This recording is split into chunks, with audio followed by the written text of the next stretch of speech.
True to form, we're at Hawaiian time, right? So let's get started.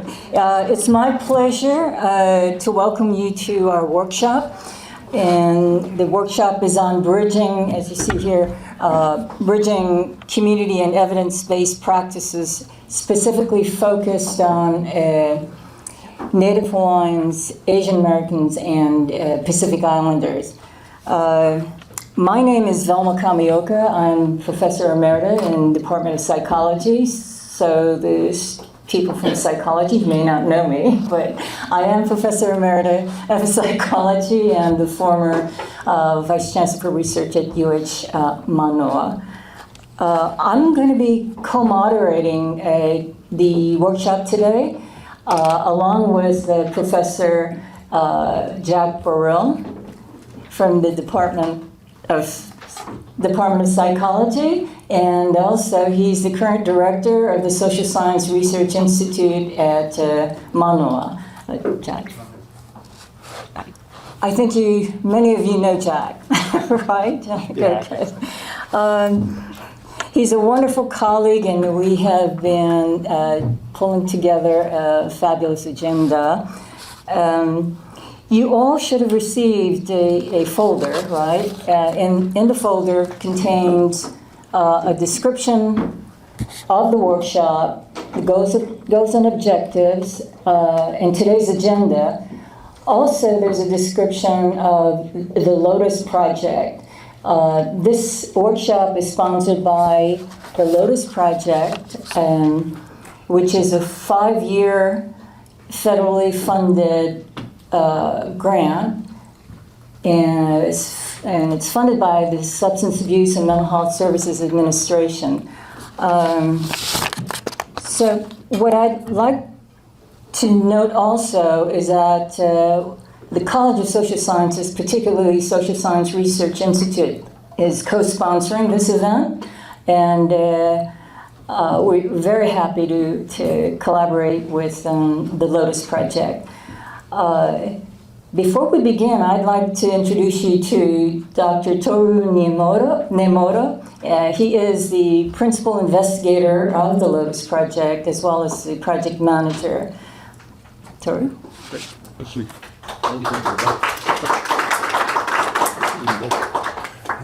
Thank you very much, Jack, and particularly, planning this workshop, and also, connecting to local people. We really appreciate, particularly Jack and Velma. I'm Tooru Nemoto, as Velma introduced, and this project is funded by SAMHSA, and we have been, this is the end of third year, and we have been conducting or implementing a workshop twice a year, and as well as 4 times webinars.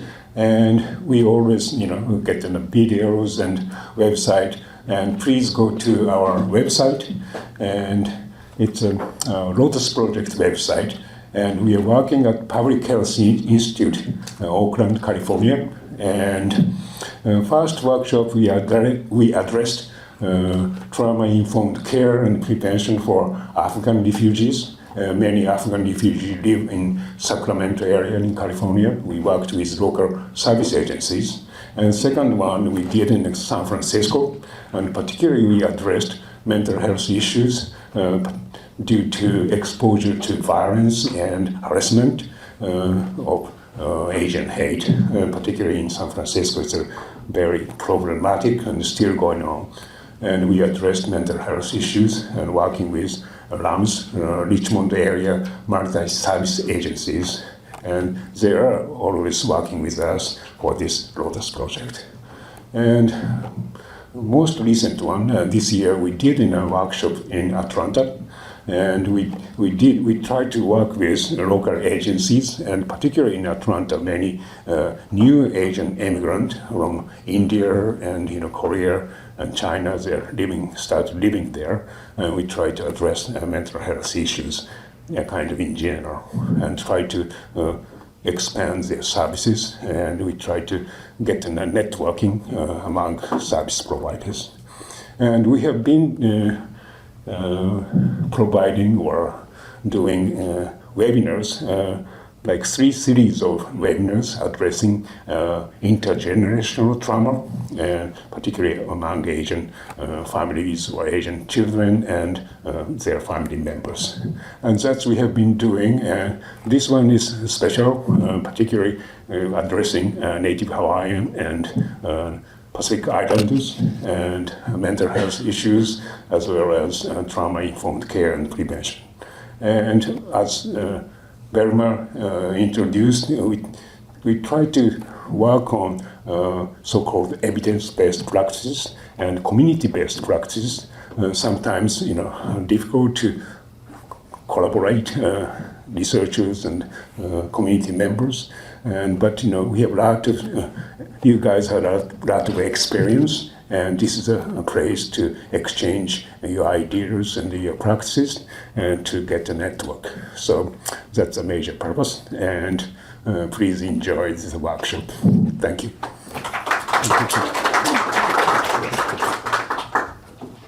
Like this.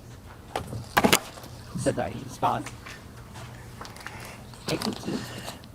Thank you for coming. I know a lot of you have heard from me in the preparation for this workshop. So I'm Jack Barile. I'm the director of the Social Science Research Institute. I say that's my main job. I also have a bunch of other jobs, including I'm a professor in the Department of Psychology at UH Manoa. This is a really interesting and I'll say great opportunity for bringing together practitioners and community members and researchers to be in one place where we can discuss a lot of issues, particularly focused around trauma-informed care. I'm particularly excited about our first group of speakers who is involved with the Office of Wellness and Resilience. It's an office that was created by Governor Green, I guess probably about 1.5 years ago.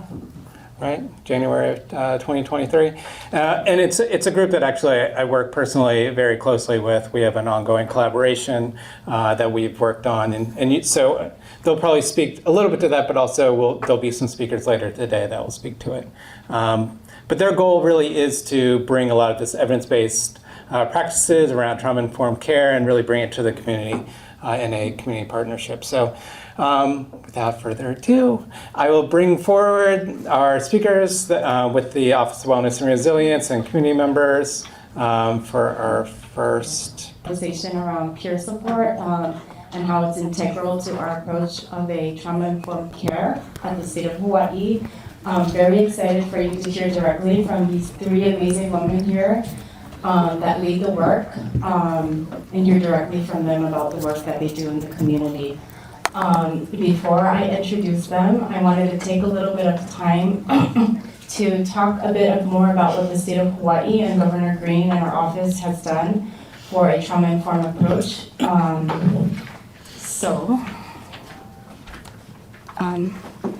Like Dr. Barile introduced, our office is a new office in the state. We're currently embedded in the governor's office. We were fully established last year. Right now, six staff, about to double. But our mission, this is challenging. How can I look at it? You know what? You can speak. Yeah. Can you hear me here? Oh, yeah. You know what? You can even hear me without it, yeah? Oh, sorry. Yeah, this is doing these. Oh, wonderful. Yeah. So our mission is to strengthen our state systems and services using healing-centered care principles as strategies to make Hawaii a trauma-informed state. We break down barriers that impact the well-being of Hawaii people from keiki to kupuna. And this is if you haven't met Tia Hartzog, she is the 3rd person from the right, led by our director. We really see it's echoing, is it good? Okay. We really see our role as shifting the focus of conversation, if it hasn't already, within state departments and also out in the community, from what's wrong with that person, what's wrong with you, to what happened to them, what happened to you. And also an expansion of that is what happened to their family and their community.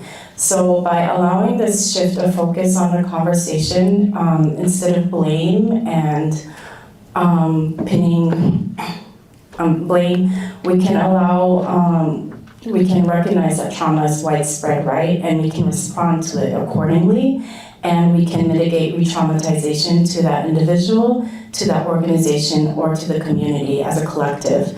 So really we see ourselves as the Office of Wellness and Resilience as a catalyst to always re-emphasize, if possible, this shift of conversation focus.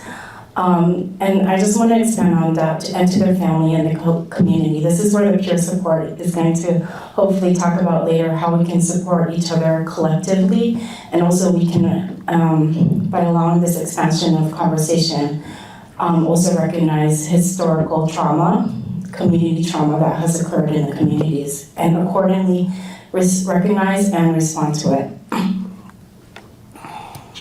So earlier this year, February 2024, Governor Green declared Hawaii as a trauma-informed state through an executive order. We weren't the first state to release such an executive order. There are other states like Delaware, I believe Pennsylvania too. But what this executive order does is Governor Green, recognizing that trauma is widespread and that we have to respond to it accordingly within state departments and also with our interaction with the communities. And what this specifically, the tangibles that have come out of this executive order is that he has directed other state departments to work with the Office of Wellness and Resilience to come up with their own individual plans of a trauma-informed approach.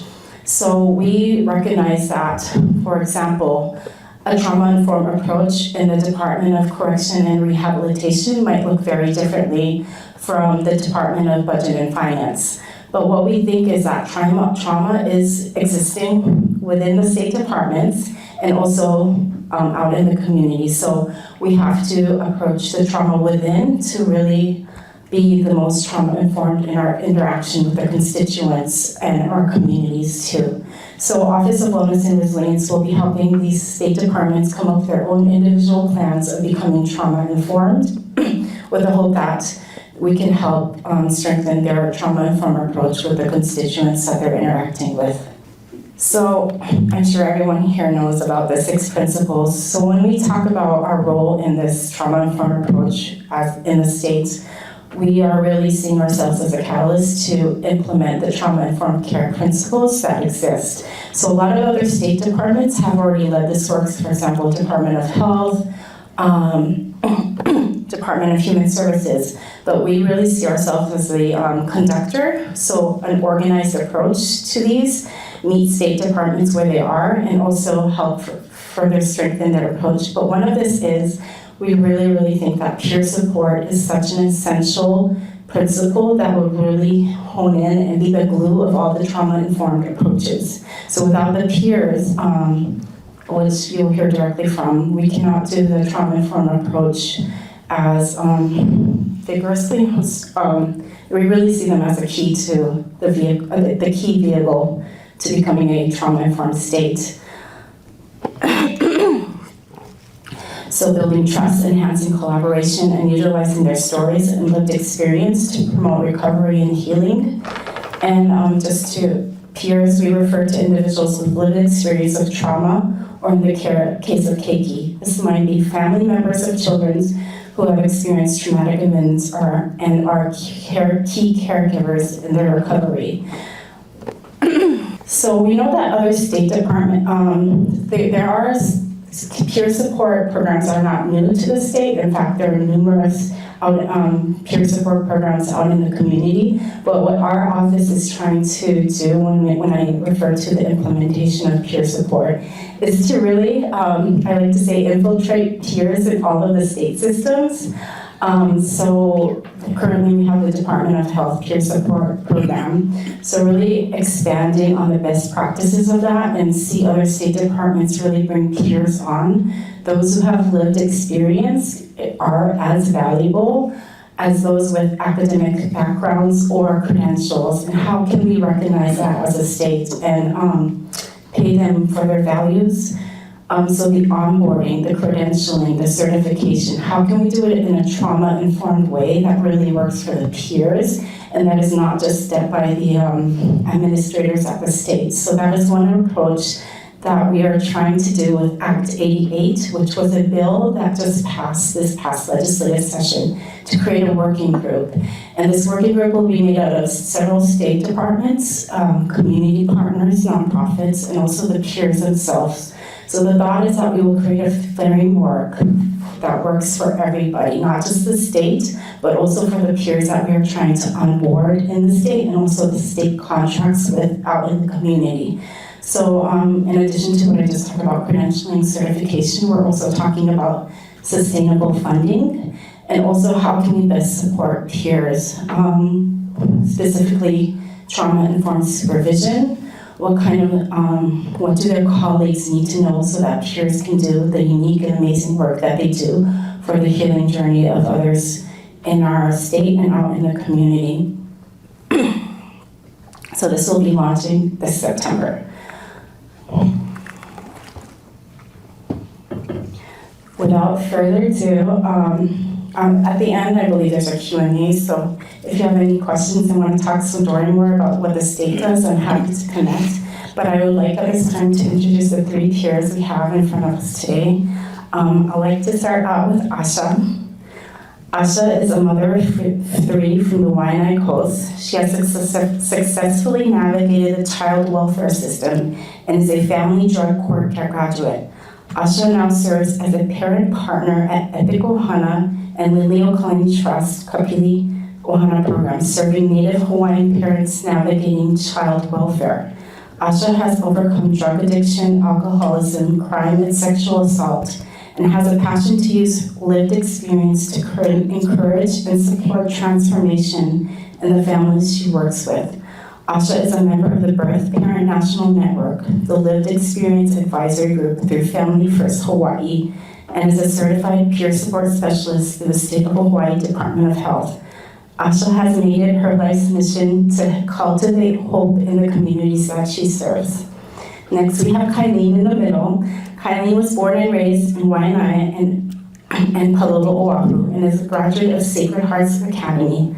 Kailene attended the University of Hawaii, West Oahu, where she earned her bachelor's in humanities, Hawaiian Pacific Studies, and went on to earning her master's degree in criminal justice from Arizona State University.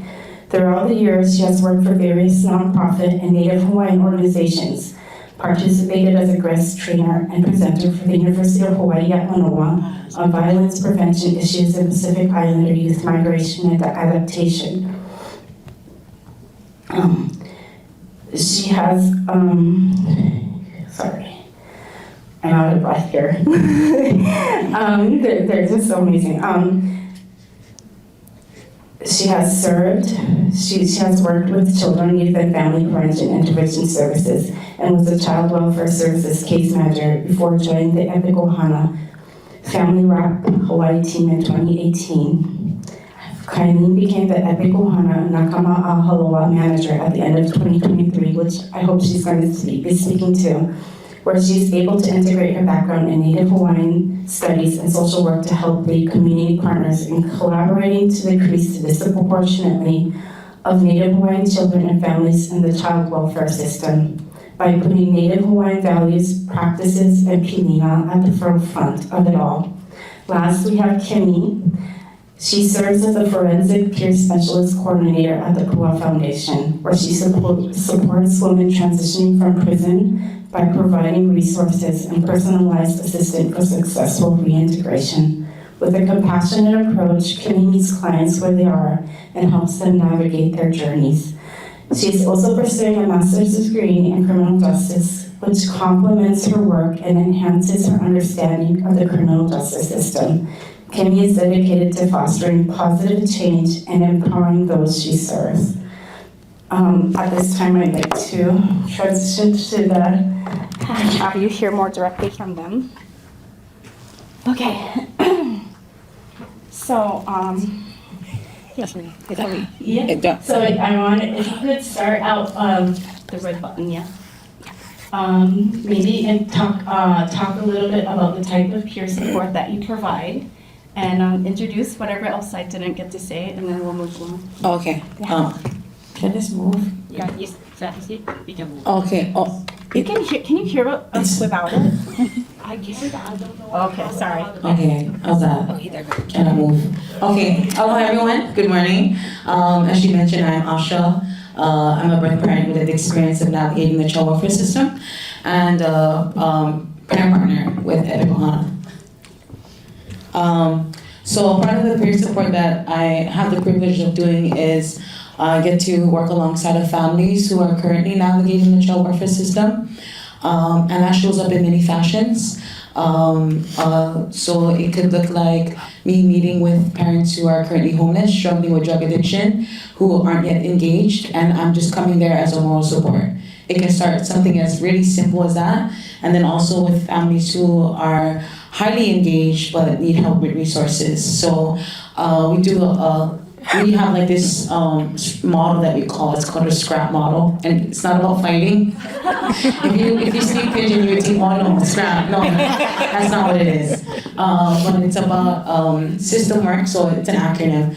System work, community resources, community connections, so connections to the community. So we of course have like a wealth of experience to these different connections and relationships that we built with other organizations, such as like Pool Foundation and Catholic Charities. And so, we are able to kind of lean into these relationships and help these families get connected in that way, for housing. And these are like basic needs that we're trying to meet. So housing and shelter, help families understanding how the system works, right? Who is the different roles in the system, maybe a GAL, your social worker, how do these roles show up when it comes to your case? So I think one of our biggest missions as a parent partner is helping the families to be informed. Whatever they are in life, it's that we would provide them the information that they need, being trauma informed, right? With that trauma informed approach, but that they would make informed decisions, right? That they wouldn't be uninformed with maybe the consequences that their choices may have, whether they're good or negative. And so we work really hard making things super clear for parents, giving them that power and that voice of choice. And then so that's a part of the peer support that we do, but we also have the privilege of working with the social workers and Family First Hawai'i is one of the things that Naomi shared in my biography, right? And so quite recently we've been working with a lot of working groups with child welfare system in helping child welfare workers, investigators, through sharing our lived experience and what it was like for us going through this system and what would have helped us and what really impacted us in negative ways. And so trying to create ways to work with the families that might be more beneficial from what we've experienced in our lives. And so that's some of the stuff that we get to do. And then also some system work. So we're currently kind of creating a birth parent advisory council and, really wanting to go head on with some of the parent rights and, really trying to help the parents that are currently navigating the system and the future system with our long-lived dream that we would work ourselves out of a job. So that's a little bit of what we do.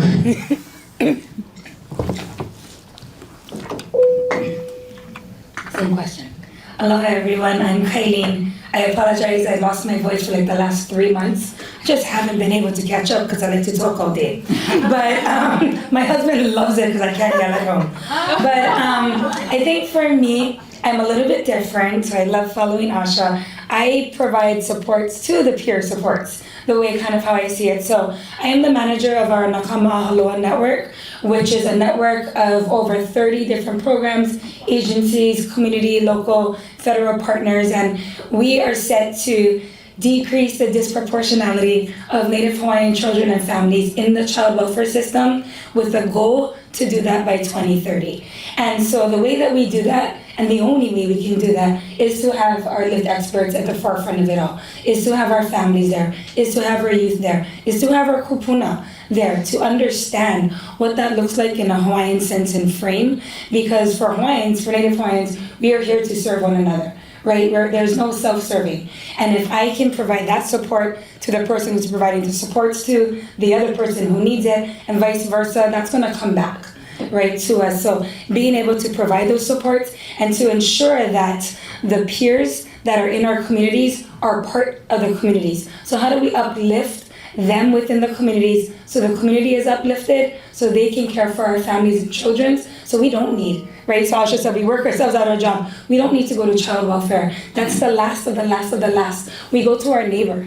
We go to the auntie who's in the same PTA, who's always telling us go to these meetings and we're not going to, but she's gonna help us. That's the peer support within our communities. But there's been such a long time where there's been this, where we can't, because if I ask, then I'm entering into somebody's space, and that's that wall that we put up. But for Hawaiians, when we lived in our kauhale system, our communal living in like everybody on the same acreage or whatnot, we do care for one another. That's what it looked like. So how do we uplift that so we can all be peer supports for one another and do that for each other so we no longer have these issues and it's us caring for one another. And so I feel that my role is to provide those supports to those that are doing it directly. And then on my personal level, I was a child-specific resource caregiver. And so definitely whenever we get those families, that come in and they're going into that permanency space, trying to provide those supports for resource caregivers. Because when we look at our general license, that's just families who want to care for a family. That's their thing, right? Their doors are open for any child. But for child-specific, we come in as an emergency. Right, it was my niece who called me in right at the last minute. So we come in as an emergency, and what are supports that we can provide to them, because that's a whole different space. So I kind of do that in some spaces, but most of it is providing supports for those doing the direct service. So thank you. Aloha, my name is Kimmy Takata. My peer support started in prison. I was in prison for 15 years. And I was pretty naughty. I was I was always in lockdown. So I spent 8 years in max custody, and then the rest of the years I spent it as close custody. So really walking around in the prison with shackles. I was introduced to peer support. It wasn't called that at the time, but it was a peer support form. The warden at the time, his name was Mark Patterson, who introduced you hold the key to getting out and staying out. And so we did training on being trauma informed, and he decided to develop this pilot project where we peer, right? When you first come into prison, it looks like, when you're new and you're coming into prison, you don't know what to expect. So everything changes. You're scared, you have all kinds of emotions. So what our peers in the prison would do, what we would do, is we would meet them at the intake center, right? We would meet them at the intake center, kind of talk story with them, help them, look, this is, you gotta do this, this, and this. I'm gonna take you to your dorm, read you the rules, whatever you gotta do, and make them feel, so they're informed, right? Because when you don't know what you're going into, it's scary, yeah? And so basically that's what we did, and we would do that as a pilot project at WCCC. And so after doing that, I realized that, that was like one of the best things that we could do for women in the prison, right? Because it also teaches us trauma informed, right? Why are we here? When Naomi talks about what happened, why are we here, right? It's all about trauma, right?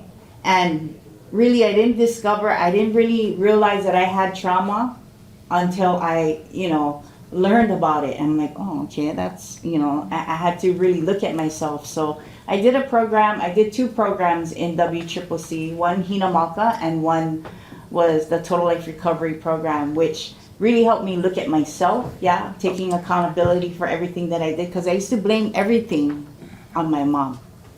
My mom was my trauma, right? She always said, you stupid, you so dumb, always yelling at me like that, right? And so I always felt like I wasn't worth it, right? But going into prison, I went into prison with a 3rd grade level. I couldn't read or do math, right? My bunkie, who peered me, yeah? We were in max custody. She's my cellie. She peered me, and she was intelligent too, my bunkie. She taught me how to read, She taught me how to make pronunciations, everything.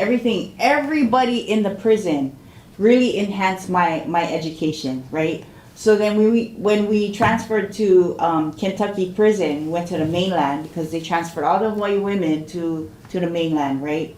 A lot of my friends were getting their GEDs, right? And so I tried. It took me 3 times with the help of my friends that, you know, helped me, you know, with my math and everything that I needed to do. I got my GED.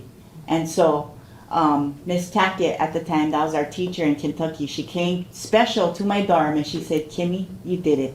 And right there, I was like, you know what? I'm not dumb. I don't believe anything that my mom told me. She's a liar, right? Eventually, from that day on, my journey in prison, because before that, I was always getting into trouble. But after getting my GED and learning so much about just me, like, I'm not dumb, right? I did really good. And so eventually the warden said, why don't you file for a minimum reduction? Do you guys know what that is? A minimum reduction. So when I got sentenced, right, I got sentenced to a 40-year term, right? And so I have to do all of my time, which they brought it into a consecutive extended term, which gave me 40 years because they grouped all my charges in one because they said, the judge told me, you're a menace to society, right? And so these words that I'm hearing is like, okay, yeah, I am a failure. You know, I might as well go to prison. I deserve it, right? But the warden, right? He didn't see the women that way. He saw us as human beings, right? Like, he believed in us. He brought in all these volunteers. And so when I did my minimum reduction, right? Meaning I have to see a board, which, you know, because my time is so long, I need that to be cut in half. So that's what the minimum reduction would do. So when I did that, I remember the first time I did that, I was denied. The second time I did that, Warden Mark Patterson put a sticky on my minimum reduction paper and he said, good luck, Kimmy. And right there I said, oh my gosh, I might get it, like, you know, but I don't want to believe it, you know, like, I'm just like, okay, so we put that in. 1 month later, I became a community custody because I was max custody, right? I was a community custody, right? I went straight up. If you ever see women on the medians weed whacking, that was us, right? Because we're better than men. Not just joking.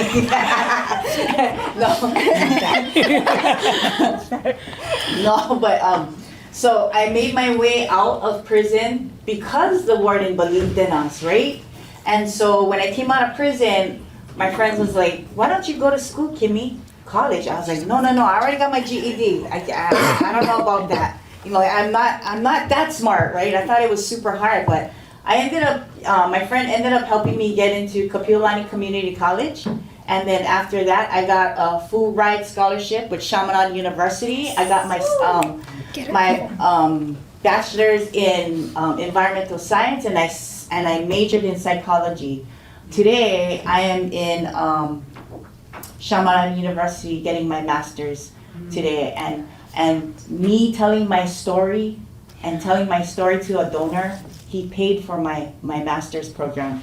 So everything is blessed. My job is to meet the girls where they're at, fill in the gaps, right? There's a lot of gaps in the system, right? Meet them at the gate, right? And be like, okay, sis, you need one ride to where? But we have a pre-transition class in the prison, both federal and state prison. So we help them develop their goals, make sure, because you cannot come out of prison and not have any plans.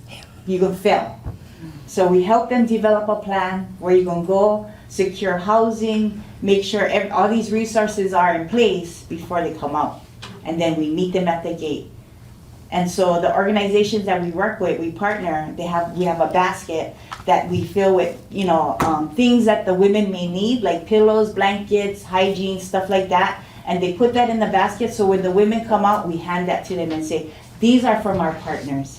And we support you and we love you. That's what we do, right? Meet everybody where they're at. And I know, like, you know, I'm talking too much, but I can't help it. That's my normal voice. But, you know, that is my passion. And so me going to get my master's in criminal justice is just to say that, like, there is some gaps in the system that I would love to help with, right?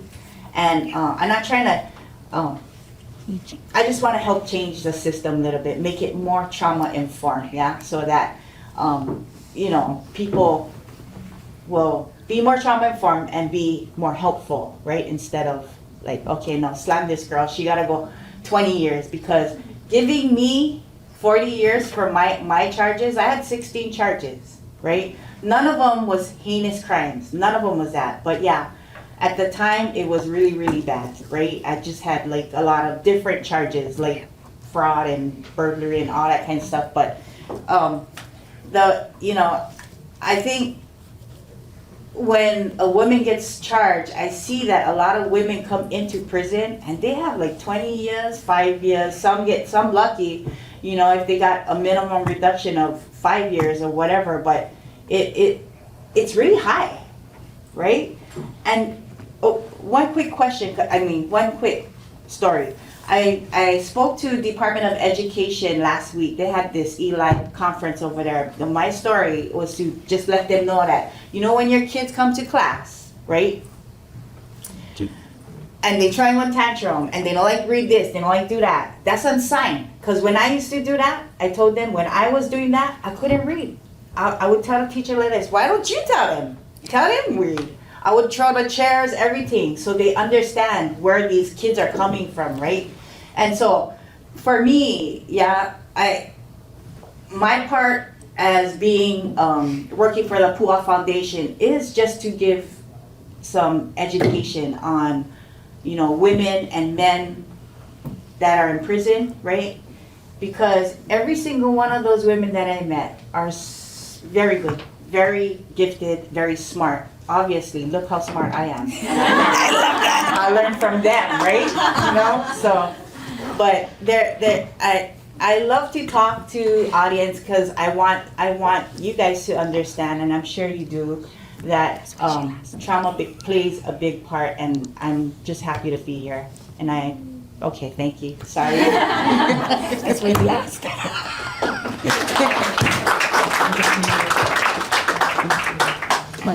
So I'm very glad, thank you for sharing that. We just heard that there's so many diverse range of peer support programs that exist. The question that I like to bring, what would you like to see more of in terms of peer support, or communities or populations, organizations that could use, from your experience? And how do you think the state and also the community can help elevate peer support specialists? So those are big questions. Whoever wants to take it on first. I'll take it because that's just. I think it's like really simple. Is that I would like to see more awareness of peer support, and like more buy-in of the value of peer support, right? That I think sometimes when I say we because I'm just one parent partner, there's a whole task force of us and other peer supports as well. So I'm just one person of the peer support population. So I like to say we, but sometimes when we go into certain arenas or maybe like we sit at certain tables, there's this stigma that, maybe we're trying to fight against, but that's really, we're really about collaboration. How can we work with what's already happening and make it something beautiful, right? I don't want to say something better, but make it something beautiful, something that unique, something that's specific to what our community needs.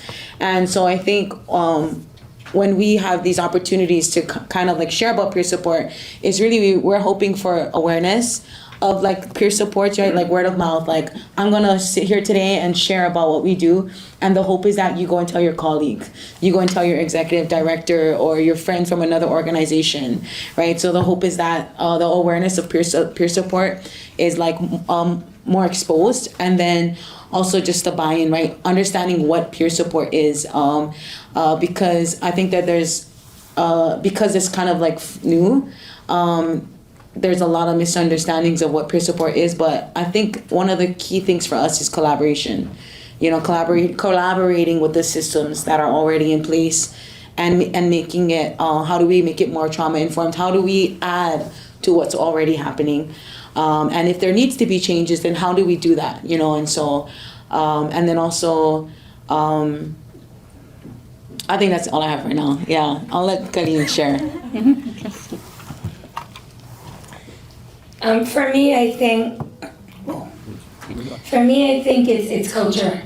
It's always gonna come back to culture and identity of who we are as a people, including that historical trauma and how all of that led to where we are today.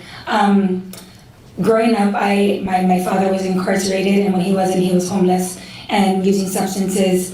My sister attached to that, I attached to that, and I found myself in DH at the age of 13 in the detention facility, and I was a hula dancer though. I grew up, I don't even remember walking, I remember dancing hula, and that's all I can remember.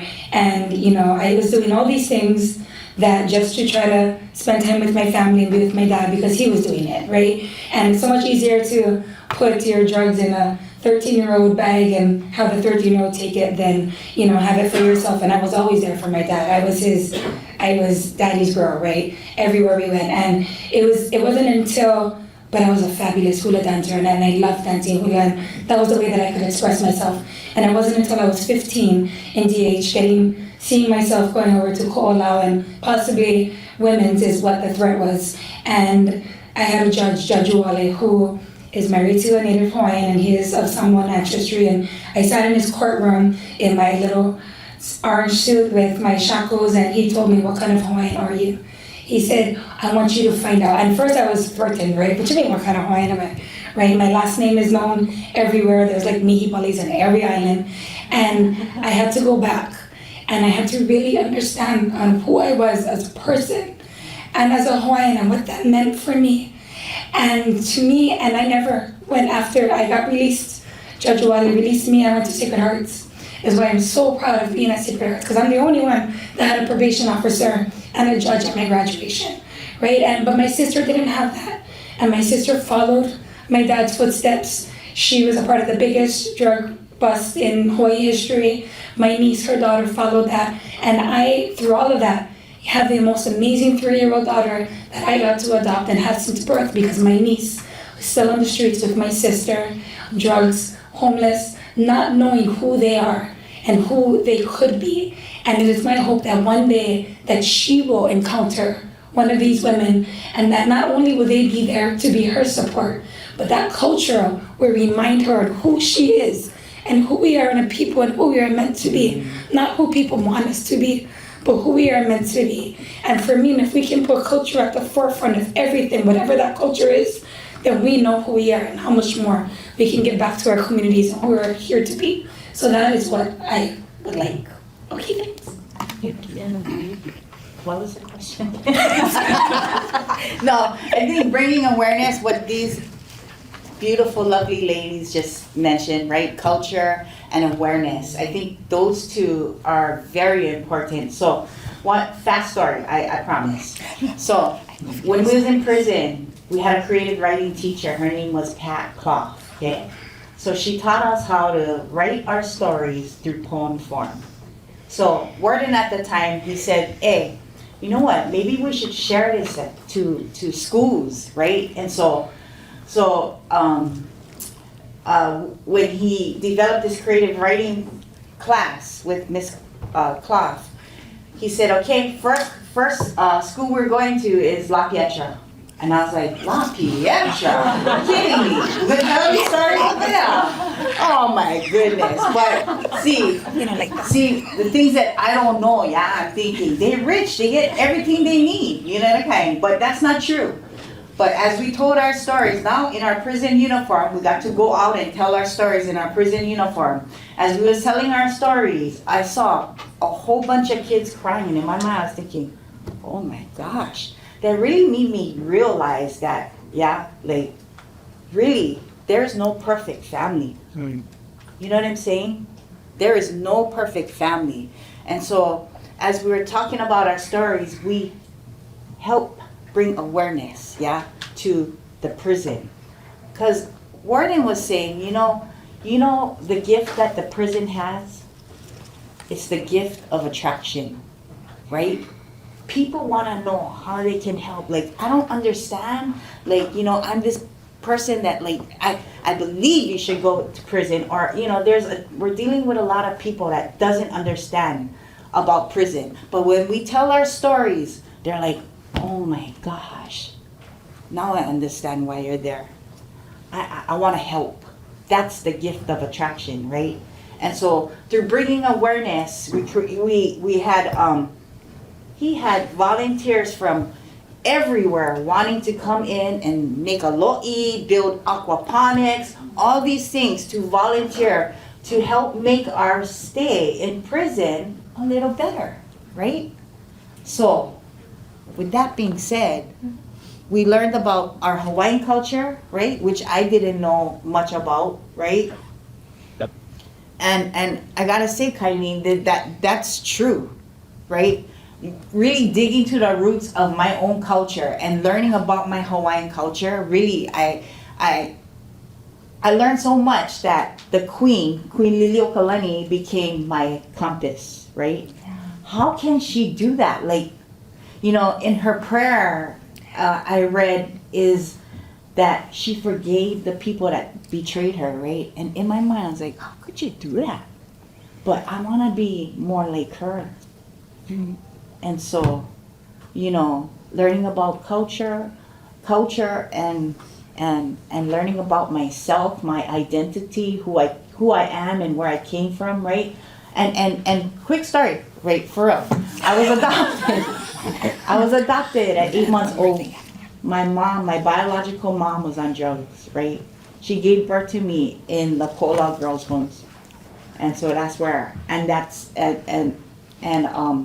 eventually, you know, I was adopted and I really wasn't sure about who I was. I was adopted into this Japanese family, right? And they were the ones that I had the trauma with.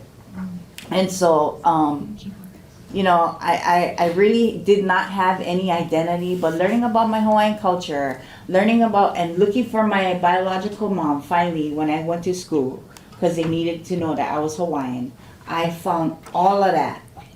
I found my mom, my dad, right?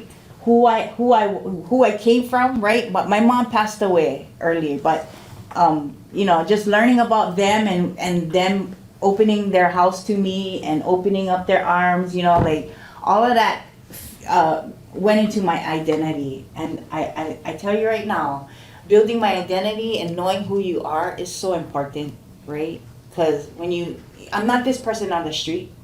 I'm not this drug dealer. I'm not this drug addict, right? These are things that I needed to do to numb the pain. But really, really, who am I? My name is Kimmy. I have 6 kids. I work for the Pu'a Foundation. I'm a wonderful mom. I hope so. You know, I have all these really good identities about myself, right? And that's who I am, right? So, okay. I'm done. Can I just add something as Kimmy said that? Because I think with culture, and I love when you talk about Mark, because we all love Mark Patterson. And it's a reminder to me that when we look at culture in the center of everything, I think a huge important need that we have is also for our males. Yeah. When we look at, you know, Hawaiian society, and I saw Kameoka, definitely like when our men know their place and their role, so much of society has said we don't need them, and we do. And when they know their place and their role and their identity and what culture means to them, and that's within them, right? It's not just, we can have everything in our po'o, but when we feel that and when they feel that, how much more they give to that. Mark is a perfect example. He knows his role. He knows what he's there for, right? And as I shared earlier in our Hawaiian culture, we're here to serve one another and to care for one another. And when our men know that and feel confident in that, how much more our family unit is solid. And we spend, and I don't want to step on anyone's toes, but there's so much things out there that, we can do it on our own. Yes, we can, but our men are there for a reason and for a purpose, and we need to uplift that. So I would love to see more of that. And we have some of our male, we have our male role models out there and all, but we need to uplift that in all spaces because that's so important to help keep our family strong and to help our young boys that are at the higher of the negatives, right, in our youth stats, to be able to help them be strong and to be able to uplift so our community is whole again. That's all. So you want to add anything to that? No, I'm okay, thank you. I'd like to I want to open up to Q&A, but are there any? Sure. Okay. Opening up to Q&A.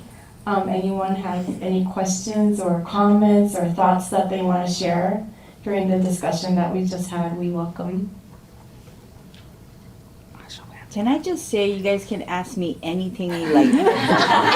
Anything. We love Kimmy. Okay? Please. No pressure. Here's your list. Oh yes. Sorry, can you share with us about the peer component of it? So in each of your program, you select individual to become peer. So what are some of the selection process? What kind of qualification? What kind of training? Because you don't want to select the wrong person, right? Oh, yeah. Well, for us, for the men and women that come out of prison, we would rather them be out for at least a year, and then we do a 40-hour training. Yeah. So we do the 40-hour training, which is 9 to 5 from Monday to Friday, and it's a training that has everything that you can imagine in this training: trauma-informed, historical trauma, individual trauma, and what is the other one? Cultural trauma. Yeah. And so we help them to see their part as a peer, as a support, right? So we do the 40-hour training, and then after that we have internship sites where they start to work at different organizations doing peer support work, whether it's EPIC is one of our biggest partners, with family or mothers, right? And then we have our men's side, which for our men, we have Matt Taufate'e. He does the Life After Prison program. It's a housing for him. And then we have other different organizations where they do these peer support internships at, right? And then after that, they get their certificate from Department of Health, and then they become peer support. But you also have to, every year, you got to do something that's your CEUs to get, make sure that your peer support certification is up to date. So we have a Mana Wahine conference, and that would count for that, right? There's a lot of things that we do, but in it for the peer support, right? That's the process. Yeah, they sign up, we do the 40-hour training, and then do the internship, and then they get their certificate. Did I answer your question? Yeah, thank you. Okay. So, just wondering, so once they release, for those that are qualified, got involved with this program, but they still have to eat, so are there any additional pieces that the organization can provide them? Yeah, so we do have an ANA grant, which is up in September. So, but it is for Native Hawaiian women only. So if you're Native Hawaiian, and we make sure we tell them that, men and women who does do our training, that if you're Native Hawaiian, you do get a stipend even for your 40-hour training, for your time, and the internship. So, yeah. And then Go ahead. on the EPIC side, it's a little bit different, and I'm going to let Asha answer the specifics of it. But we do have our peer support on staff. So we have youth. We have former foster youth that are peer supports for our youth that are in foster care. And then we have our birth parents that are peer supports for the parents navigating through the child welfare system.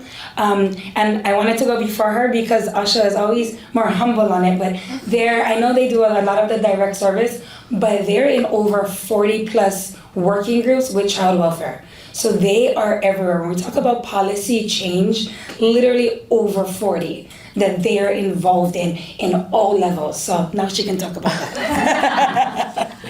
Yeah. I'm sorry, what was the question was called? Your training. Training. How do you get? Yeah, so of course lived experience is like a qualification. But I think some of the things that we kind of look for is, because we're so trauma informed is kind of where someone is at with their trauma. That doesn't disqualify them, but like our hiring process is pretty long. It took me like 6 months to get hired.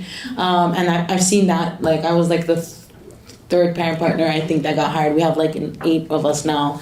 But so, definitely because of the spaces that we get to go, that we are, privileged to be a part of, such as working groups with social workers, and other spaces as well nationally. We, EPIC does a really well job with supporting us in our healing journey, right? So one of the questions that was on here, sorry, is that okay? I'm like totally gonna hijack. Okay, thank you. I really wanted that question, that's why. So, because I talk a lot of like educational information, but I feel like story is so important. But so one of the questions that actually Naomi was gonna ask us was, what was it? Yeah, it was about how do we become a peer support? And then it talks about how has helping others through their healing journey affected your own healing. And so as you heard from my bio, right, lots of trauma. Whole life full of trauma. And so, I'm like sober 4 years. I'm 4 years sober on the 9th of this month. Ooh. And so, reunified with my kids, got my kids taken away from CPS. So, a lot of stuff, right? Domestic violence. And so I think when I got heard about the peer support program, I was already doing that just because I've always had a passion to like help people because I've seen how it has impacted me, right? Someone who was hopeless, had no identity, and just through having cultivating a community of people who have gone through the same thing. There wasn't a title of a peer support at the time. It was just people trying to help one another. And so when I heard about the peer support position, I was actually like, I utilize social media a lot. I was like a lot. So I do a lot of like testimony. So I'm a woman of faith. I love the Lord Jesus, and so I do a lot of testimony. I do a lot of public speaking and all that stuff. And so the like original Empire Partners had like, she was following me on Facebook. I said, hey, you should like think about this job. So I was like, okay, bet. So I seen the job. I'm like, this is me. You know what I mean? Like, I'm getting paid. Oh, sorry. Was that my cue? No, I'm not done yet. Sorry. So I'm getting paid to do what I already do. So like, we do like, our like community people who have been through so much trauma, who've been able to come out. We talk about passing the ladder down. It's kind of like our heart. Through all the challenges that we've been through, like compassion, right? Mercy. These are things that you kind of hold on to because it's things that you've experienced. And so when I heard about the Parent Partner Program, I was like, I could get paid to do what I already do for free. Like this job was made for me. And so, but coming into the work, there are constant triggers, right? Working with someone who currently going through the things that I once experienced, like not having my kids, not being able to see my kids, right? Not struggling to get sober, like so wanting to be sober, but it's such a challenge. And so, as I work with, individuals or families who go through these things, like a part of me gets healed. And at first I feel like it was really selfish because I'm like, oh, this is my way to kind of give back to the world.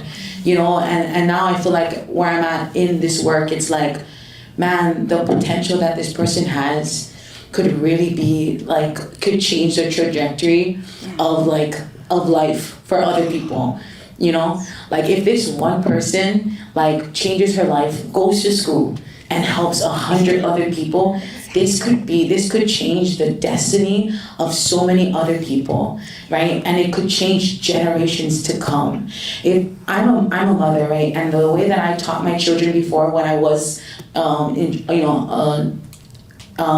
aware of trauma, right? This is like, I was already sober not aware of how trauma affects me, not aware of how my words affect them, right? But now being trauma informed and growing in my work and understanding what that means, right? The way that I parent my children today is completely different, and that's gonna change them for the rest of their lives, you know? Really wanting to build self-worth in them. They're 10, 8, and 6, wanting to build self-worth in them, you know, and all those things, and that changes them and it's gonna change their communities. And so I think for us at EPIC, it's really a culture that we have in our organization, and it's a culture of healing. And that is one of the key things I think that management really looks at. Not that you're completely healed, but that you want to be a part of this culture of healing your own personal healing, and also healing families and healing communities. So I can enter in a little bit. We have a lot of families that were a part of our program that have become our parent partners now at EPIC. We also have a lot of youth that receive services that were in places, and now for the first time in EPIC, we have one of our former foster youth that became a youth peer support, went on to Baltimore and worked with our Annie Casey to do extra, and she's now going to be our manager of the program that helped her find her voice, of the program that helped to bring policies and procedures where we could have the Youth Foster Bill of Rights and all of that, and the PONA process for complaints for youth in foster care. So we have from foster care, now she's the manager of that program. So I think, I don't know if that answers your question, but metrics-wise, when we look at even for the, what is it? Not recidivism, but when they come back into child welfare, it's less.